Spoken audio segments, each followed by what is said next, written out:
Bonjour Arnaud Péricard, merci Guillaume d'être Narret. avec nous ce matin dans les 4V. Vous êtes le maire, Horizon, c'est le parti d'Édouard Philippe, maire de Saint-Germain-en-Laye, à peu près 50 000 habitants.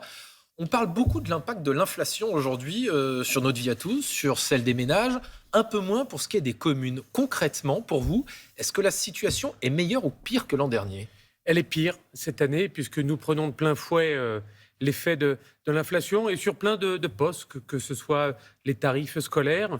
Par exemple, les repas scolaires, c'est plus 11% cette année à Saint-Germain et nous n'avons répercuté que 5% du surcoût inflationniste. Évidemment, les fluides, évidemment, le prix du papier. Le papier, c'est 5% en plus. Donc, ce sont des centaines, des millions d'euros en plus auxquels nous devons faire face sur nos dépenses de fonctionnement. Vous dites par exemple la cantine, c'est plus 11%, seuls 5% répercutés sur la facture pour les parents. Comment vous financez la différence ? Eh ben, c'est la caisse communale, c'est le budget communal qui fait amortisseur. Donc, on doit faire des choix de gestion. On doit renoncer parfois à un certain nombre de dépenses qu'on aurait aimé engager. Donc, voilà, on essaye de faire attention. On a la chance d'avoir un socle de gestion qui est bon et qui nous permet d'y faire face. Mais je pense que la situation aura du mal à se perdurer de cette manière et qu'on aura du mal à continuer si l'inflation est à ce niveau-là l'année prochaine notamment. Vous dites que ça nous oblige à faire des choix. Concrètement, c'est quoi ? Par exemple, l'année dernière, on avait vu, pour des questions de coût d'énergie, des maires qui fermaient carrément des piscines, des gymnases. Vous faites quoi comme choix ? Alors, je crois qu'il faut faire attention parce qu'il y a une offre de services qu'il faut maintenir sur sa collectivité. Il y a des choses auxquelles on ne peut pas renoncer. La cantine scolaire, on ne peut pas y renoncer parce que ce sont des enfants pour qui, parfois, c'est le seul repas équilibré de la journée. On peut renoncer à d'autres choses. On peut décider de moins se chauffer. Et on l'a vu, les Français ont été raisonnables. L'année dernière, on était sur moins 10, moins 15%. Baisser, par exemple, la température dans les gymnases, ce genre de choses-là ? Oui, mais vous savez, il y a une espèce de paradoxe ou de schizophrénie un petit peu citoyenne en France. C'est que si vous abaissez la température dans les écoles, vous pouvez être sûr que vous allez voir ici et là certains enseignants, et c'est normal parce que chaque école est différente, remettre un petit chauffage d'appoint électrique et surconsommer. Donc ce sont des équilibres qui sont à chaque fois assez fins. Est-ce que vous en appelez à l'État aujourd'hui pour faire face à cette inflation ? Écoutez, pour le moment, la revalorisation des bases, on a beaucoup parlé de fiscalité locale ces derniers temps, je pense nous permet de faire face. Je rappelle que c'est plus de 5% la revalorisation des bases, donc je pense que ça nous permet de faire face, mais j'espère que ce contexte inflationniste va se ralentir l'année prochaine parce qu'on va être confronté encore aux mêmes difficultés, notamment sur les cantines ou sur les offres de services que nous allons offrir à nos habitants. Alors, premier défi pour les élus locaux, l'inflation. Deuxième défi, la transition écologique. Le président de la République en parlait sur France 2 la semaine dernière lors de son entretien avec Laurent Delahousse notamment. Concrètement, il a dit qu'il fallait que les collectivités locales puissent se saisir de ce plan. Concrètement, vous, par exemple, à Saint-Germain-en-Laye, comment vous faites la transition écologique ? Bon, déjà, les collectivités locales, elles n'ont attendu personne pour se lancer dans Et cette pas le grande président de la politique. République. Le président est dans son rôle, mais on n'a attendu personne. Ces politiques de transition, ça fait des années. Vous faites quoi, vous, par exemple ? Par exemple, on change le réseau électrique.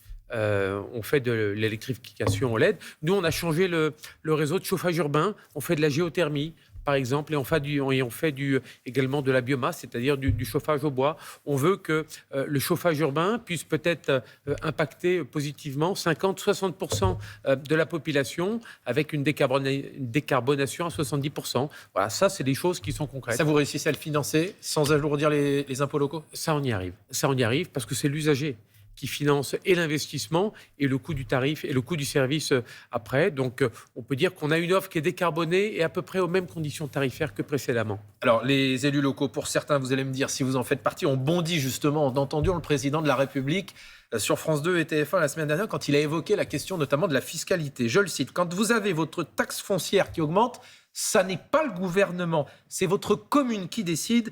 C'est un scandale quand j'entends des élus qui osent dire que c'est la faute du gouvernement », a dit Emmanuel Macron. Qu'est-ce que vous avez pensé quand vous avez entendu ça ? Je ne dis pas que j'ai bondi sur ma chaise, mais les collectivités, les communes, ça ne peut pas être une partie de la solution quand ça va mal, quand il y a la crise des Gilets jaunes et qu'il faut aller refaire le Tour de France et faire des grands débats. Là, c'était une partie de la solution et ça ne peut pas être à la fois une partie du problème quand il y a une hausse de la fiscalité. En fait, c'est un petit peu les deux, je vais vous dire. La fiscalité locale, il y a des bases et il y a des taux. Les taux, c'est les communes qui les fixent. 85% des communes n'ont pas augmenté leurs taux. Et les bases, c'est une méthode de calcul qui est indexée et qui est décidée en partie par les collectivités, mais principalement par l'État. Saint-Germain-en-Laye, la taxe foncière cette année ? Elle n'a pas augmenté depuis 11 ans. Voilà, 12 ans, pardon. pas dire de bêtises. Voilà. Donc vous dites au chef de l'État, faites attention à vos propos sur les collectivités Non, locales. je dis qu'il faut vous diriez faire on sent que c'est tendu quand même. Il y a un divorce entre le président et les collectivités. Ça n'a jamais fonctionné depuis 6 ans. C'est une relation qui a toujours été complexe, ça je vous l'accorde, mais je crois qu'il faut arrêter de se pointer du doigt mutuellement. On est dans de la coproduction de tout aujourd'hui. Qui aurait pu penser que les villes allaient être coproductrices de sécurité publique, allaient, post-Covid, être coproductrices de santé publique sur leur territoire? On est tous dans le même bateau, et on doit tous faire des efforts et peut-être un peu mieux se comprendre. Je disais, vous appartenez à Horizon, c'est le parti d'Édouard Philippe. Si l'on en croit les sondages, il faut être extrêmement prudent, l'élection présidentielle c'est encore très loin, mais si l'on en croit des sondages, Édouard Philippe, c'est le favori de la prochaine présidentielle. Si j'ose être un peu provocateur, qu'est-ce qui peut l'empêcher d'être élu? Alors, je pense que déjà, c'est une gestion d'un temps long qui est compliquée. Je pense que Édouard Philippe connaît la précarité des sondages et de ce qu'ils veulent dire à un instant T. Alors après, c'est sûr, c'est toujours flatteur à l'instant T d'être apprécié par une partie importante de la population, voire des électeurs. Ça ne veut pas dire grand-chose à ce stade-là et j'espère qu'il saura, le moment venu, proposer une alternative politique, une force politique qui sera comptée. Ça doit être quoi la priorité justement des 4 ans, un peu moins de 4 ans qui restent d'ici cette présidentielle? On voit qu'il a sorti un livre, il faisait un travail souterrain, probablement après les Jeux Olympiques, d'autres prétendants vont se lancer. Que doit-il faire? Il y a 2 choses qui doivent être faites. C'est poursuivre notre implantation territoriale. Aujourd'hui, on a 1000 comités locaux sur l'ensemble du territoire. On doit continuer notre politique de pénétration du territoire. Il faut mailler, il faut aller convaincre, il faut rallier. Vous avez 3-4 nouveaux sénateurs, c'est ça?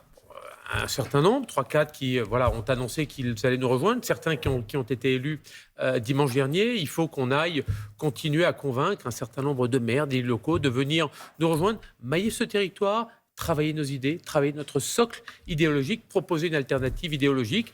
C'est ce que Édouard fait avec son dernier livre. J'espère que vous l'avez lu, Guillaume Darey, parce qu'il y a un certain nombre de propositions, en tout cas, ou d'orientations dans ce livre. Merci beaucoup Arnaud Péricard, c'est à vous Maya, à tout à l'heure. Beaucoup. Vous l'avez lu ou pas Guillaume Darey? Ah bah oui, je l'ai reçu absolument. Voilà. Parce que du coup on n'avait pas la réponse. Ah bah oui, mais si. Je vous le passerai Maya. Oui, merci beaucoup. J'ai lu également. Merci.